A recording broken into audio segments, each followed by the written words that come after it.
The third story in the World Famous Inanimates is called The Key to My Heart. I hope you enjoy. Every lock is made for only one key, and verse works alike, as you soon will see. For key and its lock are like time is to space, connected forever, never to replace. Without one, the other withers and ceases to have its core meaning or do as it pleases. Predestined one to keep secrets of the heart, the other sets free treasure, relic, or art. But what occurs when a key goes astray, leaving its lock the one it obeyed?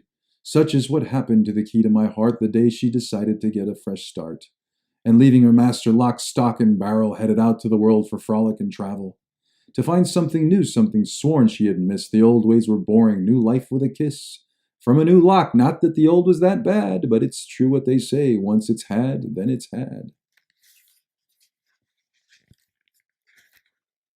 When Goldie found new love, steel and iron throughout. You're much shinier, and those muscles you must work out. I certainly do, 100 reps a day. How else do you think I was formed in this way? I withstand bullets and cutters alike. Only one may unlock me. Am I wrong? Am I right? Ooh, that must be me. I know I could fit. If you give me a shot, I'd prove I was it. Well, I've only known one like a hand in a glove. I suppose you can try. But with wiggles and shoves, Goldie finally tired and had to exclaim, I don't think this works, but let me explain. If you allow me to offer company and cheer. You don't understand. This is what I fear. I have but one true love, the one who is key to the very essence that belongs to just me. Whatever you say, she blurted in defense. How any would reject her made little to no sense. With that she ventured out many fasteners and bolts. Each one that she met gave her a rude jolt. Are you crazy to think you could come in between? Such distinctive designs could not be demeaned. You are made with grooves and cuts so unique. It is your one and only whose interest you'll pique. Find room in his heart, he may share it with you. Until you return, you'll find no job to do. Goldie continued her trek from one to the next. Each lock seemed befuddled, bewildered, perplexed. From keyless to cam and wafer to warded, each separate attempt. Each time she was thwarted. The Mortice, its elegance highly refined. Do I look like the type to be so inclined to accept companionship from someone like you? My style carries culture. Here you won't debut. For only one lock suitable candidate. As your coat of arms says, you shall not duplicate. And after the tumbler, protector, and spring, each one of them offering defeat with a sting, and then came the one who failed to possess the slightest appearance of a key's ingress. Where have you been? Haven't you seen? Mine is by combo. Come near me, I'll scream. I've never been near one as independent.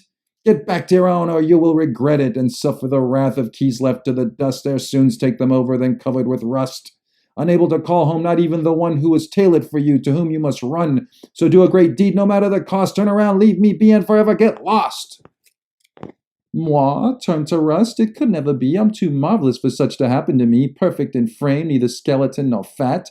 Jealous is your name, 'cause you ain't all that. Of this I am sure, all will one day wish that you allowed a key so distinguished to partake in your calling, that of open and close. But for now and from all have my repose. Let me catch any seeking my sudden return. I'll continue without lessons yours to be learned.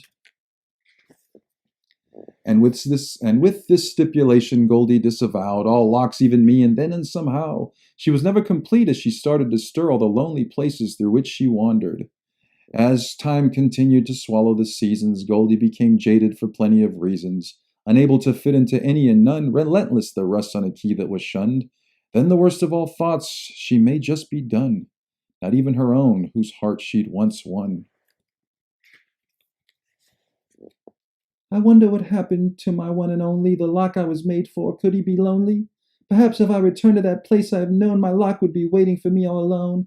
For if it is true only one can be made for each special lock, one key to display, then it is quite certain that once I return, my one and only for me it will yearn. But now I must hurry, no more to delay. I must be so worried, I have lost my way. Yesteryear finds its calling, my memories intact, to the front of my mind with no turning back. So the key to my heart returned with great earnest. If you were the only, then you were the best. To think I may find one better to approach, apologies in advance soften your reproach. And when Goldie returned to the place you once knew, it's been such a long time, how much I've missed you, is all that sprang forth from her trusty companion. I'm sorry I left you feeling abandoned. The key to my heart had swiftly remembered so many times of leaving and enter. But one thing eluded her very respects was what her lock was made to protect. And with one attempt to turn in a wiggle, Goldie shook off rust. Her lock gave a giggle, and just like that, without hesitation, the lock was let loose. No more contemplation. And hidden within that chest of unknowns, things priceless as was the bond they had grown. From family portraits to heirlooms so rare, how could I forsaken? Goldie declared. Such bounty as yours, entrusted, preserved, I'm sure you must think I have such a nerve to leave as I did, return without pride for a mere glimpse of beauties inside. On the contrary, my one and only true friend, we were meant for each other, don't you comprehend? No matter it take you eons or more of searching for locks to thousands of doors, and whether you're lost intending to hide, I'll always accept you, arms open wide. From there Goldie lived, forever not bored with her faithful lock, who she once more adored.